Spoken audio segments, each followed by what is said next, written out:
Hello, what's up, guys? I'm going to be doing Boruto's Next Generation, Chapter 34. So, this is called Training. And I've already pre read it before I've done the review because I normally just do it as I go along. So, I'll just do a little quick overview of what I read. So, this cover page, like, damn, this colored cover page looks pretty sick, I won't lie. And there seems to be an emphasis on the colors that I used, with Boruto being a cool blue and Kawaki being a fiery red, I guess. And I quite like this transformation of the curse marks. Makes it look all cool, like a tribal tattoo kind of style. So I think they do look quite cool. And yeah, so there's definitely a push to be the next Naruto and Sasuke rivalry going on with Kawaki and Boruto. So I always thought Sadara might have something to do with it, but she got pushed to the side. Oh, so with this episode, we find out that Delta, Delta is she blows herself up, but her body is just a robot. She was a full android, because I assumed she was going to be a hybrid, but no, she's a full android, and I'm guessing the little drone was a real body kind of thing. Because once that real drone returns back to the base, she just awakens from a different pod, as you can see later on. And there's like several deltas, and the drone goes into one of them, and she awakens again. So that's kind of scary. That kind of means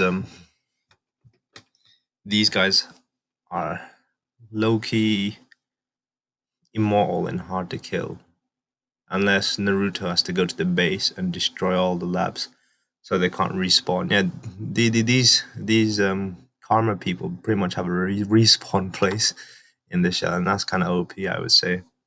So we see that Kawaki actually lost his arm, and he needs a prosthetic limb, and the only one available is the one, and it only responds with Naruto's chakra. So Naruto shows a kind gesture, and he gives Kawaki his calm. He gives him a constant flow of chakra, so Kawaki can use the prosthetic arm. And this gesture seems to have completely made Kawaki fall head over heels for Naruto, as we see later on. So yeah, there's like three. There was three Delta bodies, and one of them is dead. So that's pretty crazy. And we see this new character, or maybe he was there last time. I didn't realize. It's the scientist guy, and he's got this hipster-looking style, slick back hair, smoking cigar, glasses. It looks all suave and that. I like it. I like it. But I guess he's the professor and the brains behind everything. We get introduced to some new Karma members as well. So this is looking good. I'm looking forward to all these Karma members' introductions. So yeah, Boro is another one, and this other dude who their designs are quite nice as well, I think. But we're still at the main guy, Jigen, talking around, and then when the Karma group find out about Boruto's karma seal, they seem to be making quite a big fuss. Cause so this karma seal on Boruto must be quite a big deal indeed, because they're like they know that they're on edge about it, and then they're making a big deal, so it must be. And we find out that Momoshiki has made a vessel of Boruto. So could this be a return of the man? Is Momoshiki gonna return? So I'm guessing, in a sense, Momoshiki's gonna be what Kurama was to Naruto, or something like that. So that'd be pretty cool if Momoshiki turns a new leaf throughout the series, if it is like that. But we'll see. We'll see how that plays out. And we get a surprising development from Kawaki. He's all tame now. He was like a wild feral beast dog that would bite you and give you rabies, and now he's a trained dog, a house dog that'll do anything for you. And you and in this chapter, we see Kawaki. he makes a proposal to Naruto to train him in ninjutsu. And if this was the Boruto of previous times, Boruto at this point would be jealous and salty. But because our man Boruto has actually grown up a little bit, he's fine with it, and he's quite happy for Kawaki to train with his dad. Because before he would have killed for even a second to be with Naruto, but he's not like that. So this kind of sets this kind of sets it up, because as the relations and who's who, with Kawaki learning from Naruto and Boruto learning from Sasuke as the torches are passed down. Because we always expected Boruto to learn from Naruto, but that's not the case. The roles have been reversed a little bit. Yeah, and I quite like how basically Naruto pretty much sees Kawaki as the son he wish he had, in a sense. And yeah, so I find that funny, but it's not stated. I mean, it kind of is stated. Wait, let me find the line. There's a line. Oh, there we go. When Naruto says, "You remind me of myself when I was younger," he says that to Kawaki and not Boruto. Man, if I was Boruto, I'd be kind of salty. But that's the kind of feeling I get pretty much. Kawaki's the son that Naruto never had. So there's also the scene with the vase as well. Oh, let's talk about the card game. There seems to be a big push on this card game.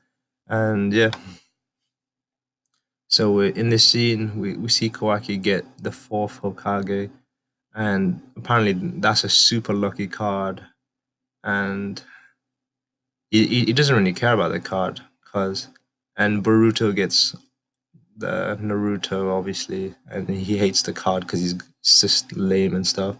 And I like how Kawaki wants to trade with Naruto. Like the card game in itself is pretty useless, but it's quite a unique way to show a bit of character relationships. The meaning behind the card game is where is what I quite enjoy, because of the rarity difference, with the fourth being super rare and Naruto being quite a common card, as I assume, because Boruto got him again. And despite the rarity, Kawaki would happily take the Naruto card, because how much he admires the man, that's what it portrays pretty much.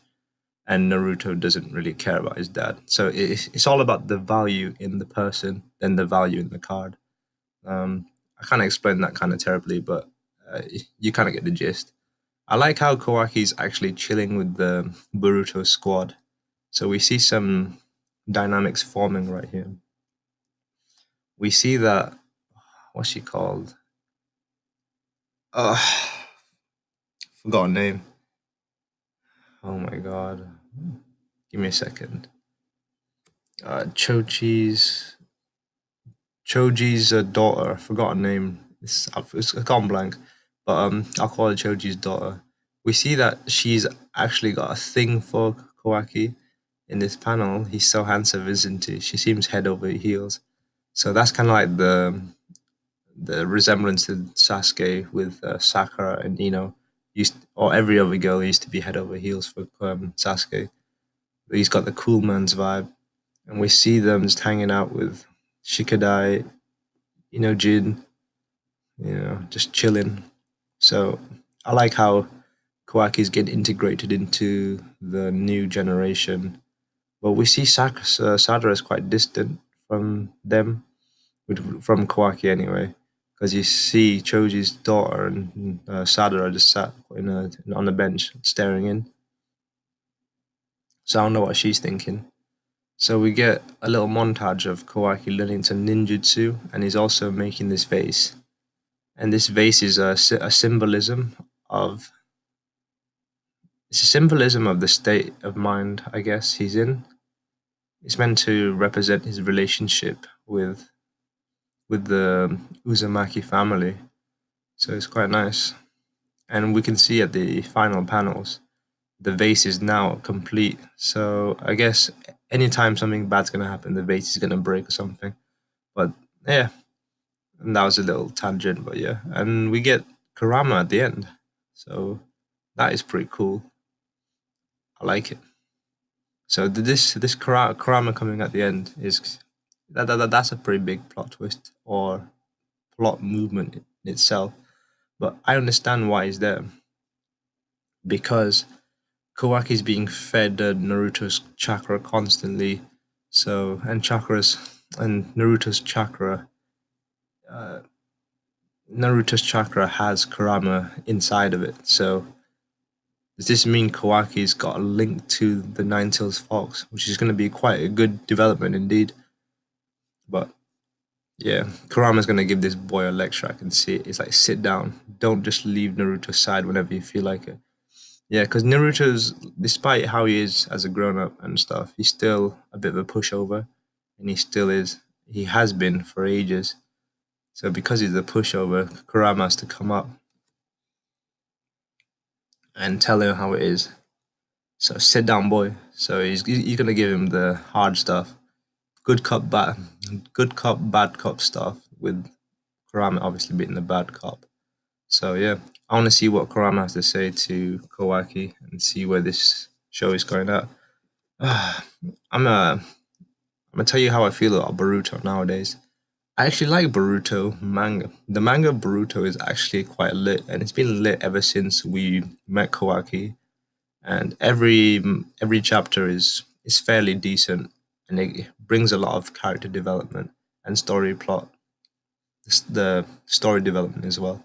So I'm quite enjoying how Boruto is turning out. But I just this monthly release thing is just, bro, like, why is it monthly release? Come on, dog. Put in some work. Make it at least every fortnight, please. It's just monthly is too long for me. Can't be waiting every month. And plus, the next chapter is on the 10th of June. It's not even next month, so I've got to wait more than a month time to get the next chapter. So that's pretty crazy. Oh my god! If this was weekly, this would be such a killer. This would be making the sales, but I guess I can't force someone to do more work because doing weekly versus monthly, the workload is obviously so much different. But yeah, and the anime is just it's in total disarray. I, I had hopes for the anime when I first started watching it, but 100 episodes in and nothing has happened. It reminds me of the original Naruto with the 100 filler. It's kind of like in that stage right now with just filler and filler. But I don't have any hope for the Naruto anime anytime soon, because the amount of chapters that's out, there's not enough content to cover really. So if you're watching the Boruto manga, I mean, if you watch the Boruto anime, I salute you. I still watch it, even though I know it's trash, and I used to have hopes for it. I have no hopes for the Boruto manga anime to ever pick up pace. I think give this series a few more years, even if it ever lasts that long. But give this series a few more years, and I reckon it'll start to shape up quite nicely. But the anime is a no go. If it's just rubbish, it's just a bunch of filler episodes put together. The manga's where it's at. It's all the juice, no bullshit. I like it. Yeah, I mean there was some bullshit, but there's no filler type things around here. So that's what I'm a fan of. Yeah, I've been rambling a bit too much, but yeah, that was it for this chapter review.